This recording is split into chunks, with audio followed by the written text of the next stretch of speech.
Hello friends, अगर आप all one day exam की तैयारी कर रहे हैं तो आप सही वीडियो पर आए हैं। तो आप सबका हमारे इस यम एग्ज़ाम पॉइंट पर आप सबका स्वागत है। आज हम जो टॉपिक लेकर के आए हैं ये कवियों एवं रचनाओं से संबंधित है और ये पार्ट दूसरा है। इसका हमने एक पार्ट बना रखा है और अगर उसको नहीं देखें तो हमारे चैनल के जो है प्लेलिस्ट में आप जा कर के वहाँ पे देख सकते हैं। तो यहाँ पे आज हम पढ़ेंगे सूरदास, नंददास, मीराबाई, गोस्वामी तुलसीदास और केशव दास के विषय में आज हम पढ़ेंगे। उनका जीवन परिचय क्या है, इनसे संबंधित तथ्य क्या है, इनकी रचनाएं क्या है, इन सब के बारे में हम पढ़ेंगे। तो आइए हम चलते हैं जो है यहाँ पे। देखिए पहले कवि हमारे आते हैं यहाँ पे, वो है सूरदास जी। इनका जो है समय जो था 1478 से लेकर 1583 ईस्वी, अर्थात 1478 में इनका जन्म हुआ था और 1583 में इनकी मृत्यु हुई थी। तो इनका जो जन्म स्थल है वो है जो है ग्राम सीही और मृत्यु स्थल इनका है पारसोली। याद रखें क्या है, पारसोली। इनके गुरु थे जो है वल्लभाचार्य। कौन थे? वल्लभाचार्य थे। और 1509 ईस्वी में जो है इन्होंने क्या किया था कि पारसोली में ही जो है इन्होंने दीक्षा ली थी जो है वल्लभाचार्य से। और इनकी अगर हम भक्ति की बात करें तो इनकी जो भक्ति थी आरंभ में, शुरुआत में जो है ये दास्य या विनय भाव की भक्ति थी। लेकिन जब ये वल्लभाचार्य से मिले अर्थात 1509 में जब दीक्षा ली तो ये जो है वात्सल्य एवं मधुर जो है माधुरी भक्ति के जो है ये भक्ति करने लगे। तो इनको आप याद रखेंगे। एक नोट पॉइंट है यहाँ पे, ध्यान रखेंगे कि वल्लभाचार्य ने सूरदास को यहाँ पे भगवत लीला वर्णन करने का उपदेश दिया। इन्होंने क्या उपदेश दिया? कहा कि सूरदास तुम जो है भगवत लीला जो है यहाँ पे वर्णन करो।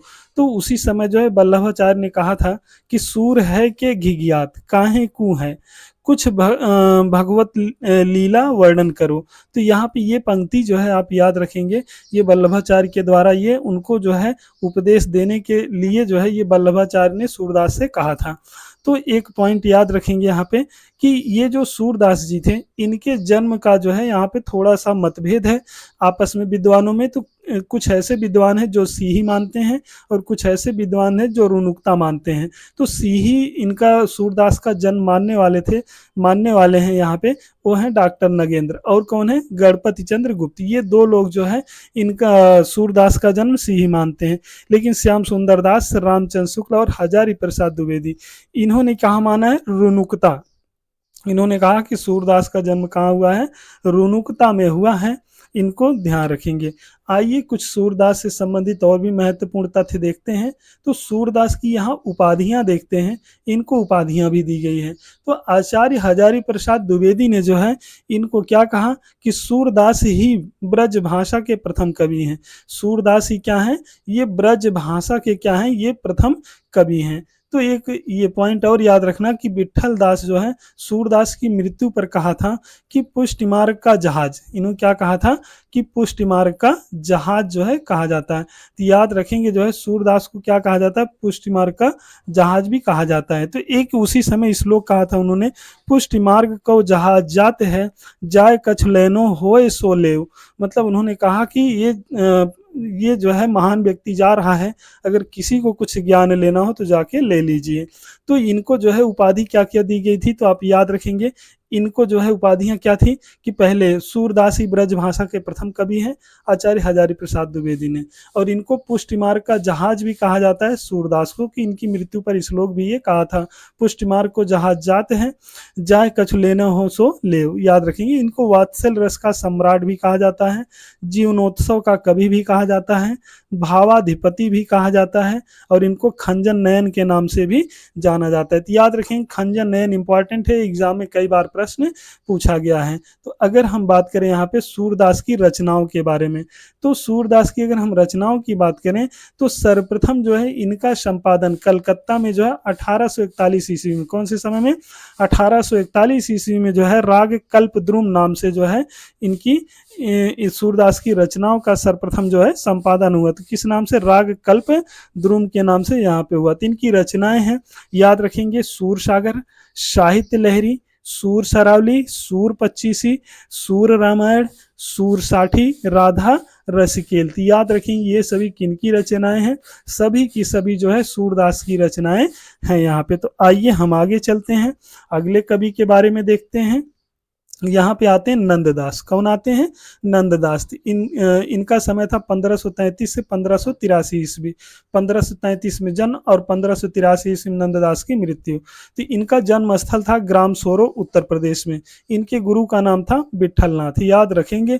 इनकी रचनाओं की अगर हम बात करें तो अनेकार्थ मंजरी है, विरह मंजरी है, रूप मंजरी है, रास पंचाध्यायी है, सिद्धांत पंचाध्यायी है, अनेकार्थ माला, सुदामा चरित, रुक्मणी मंगल, दशम स्कंद, गोवर्धन लीला, भ्रमर गीत।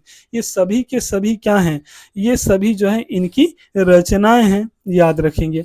आइए हम आगे चलते हैं, देखते हैं यहाँ पे मीराबाई से संबंधित जो है, यहाँ पे मीराबाई के बारे में। तो ये जो मीराबाई हैं, याद रखेंगे, ये इनका समय था 1504 से 1563 ईस्वी, अर्थात 1504 ईस्वी में इनका जन्म और 1563 ईस्वी में मृत्यु। तो इनका जन्म स्थल अगर गांव की अगर हम बात करें तो इनका गांव था कुड़की मारवाड़। ये राजस्थान में मेड़ता में पड़ता है। याद रखेंगे। इनके पिता का नाम था राव रतन सिंह और इनके जो है पति थे कुंवर भोज, राणा सांगा के पुत्र। याद रखेंगे। इनकी उपाधियां थी मरुस्थल की मंदाकिनी। तो ये उपाधि किसने दी थी? पंत ने जो है ये बताई थी इनको। भक्ति की अगर बात करें तो इनकी माधुरी भाव कृष्ण भक्ति थी। इनके गुरु थे संत रैदास। याद रखेंगे। इनको रविदास के नाम से भी जाना जाता है। प्रमुख रस है विप्रलंभ श्रृंगार रस है इनकी। याद रखेंगे। और मीराबाई की रचनाओं का संकलन किसमें मिलता है?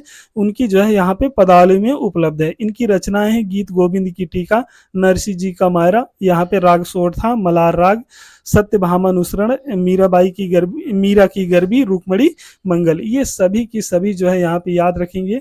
ये जो है मीराबाई की रचना ये याद रखेंगे। नरसिंह जी मायरो, ये इंपॉर्टेंट है इनकी, आप याद रखेंगे। तो आइए हम आगे चलते हैं, देखते हैं और महत्वपूर्ण तथ्य गोस्वामी तुलसीदास जी के बारे में। तो गोस्वामी तुलसीदास की बात करें 1532 से लेकर 1623 ईस्वी जो है इनका समय था। तो 1532 ईस्वी में जन्म और 1623 ईस्वी में इनकी मृत्यु। इनका जन्म स्थल ग्राम जो है कहाँ हुआ था? राजापुर जो है सोरो में हुआ था। इनके पिता का नाम था आत्माराम दुबे और इनके माता का नाम था हुलसी। याद रखेंगे। तो इनका पालन पोषण दासी चुनिया और नरिहर दास ने जो है यहाँ पे पालन पोषण किया था गोस्वामी तुलसीदास का। और इनकी पत्नी थी जो है रत्नावली। गुरु का नाम था नरहरियानंद या जो है सनातन गोस्वामी। दो लोग जो है इनके गुरु थे। अगर गुरु परंपरा की बात करें तो सबसे पहले यहाँ पे राघवानंद, फिर रामानंद, अनंतानंद, नरहर दास और फिर तुलसीदास। तो और इनके कुछ जो है मित्र थे, जैसे इनके मित्र थे रहीम। कौन थे? यहाँ पे रहीम थे, रसखान थे, मान सिंह थे, नाभादास, टोडरमल। ये सभी क्या थे? इनके मित्र थे। और इनकी भक्ति भाव की अगर हम बात करें तो इनकी जो है दास्य भाव की भक्ति थी। स्वयं स्मार्त वैष्णव वार्ता कहा। और ये पंचदेव विष्णु, शिव, दुर्गा, सूर्य और जो है गणेश की जो है ये पूजा किया करते थे। इनको आप याद रखेंगे। आइए कुछ और महत्वपूर्ण तथ्य हैं, उनसे तथ्य से संबंधित जुड़े हुए हम जानते हैं।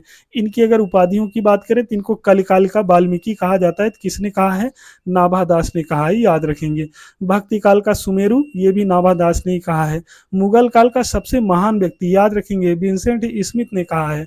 और यहाँ पे देखिए बुद्ध देव के बाद सबसे बड़ा लोकनायक, ये जॉर्ज ग्रियर्सन ने कहा है। याद रखेंगे। अनुप्रास उत्प्रेक्षा रूपक का जो है बादशाह रामचंद्र शुक्ल ने कहा है। भारतवर्ष का लोकनायक आचार्य हजारी प्रसाद द्विवेदी ने कहा। मानस का हंस, ये अमृतलाल नागर ने जो है नाम दिया है।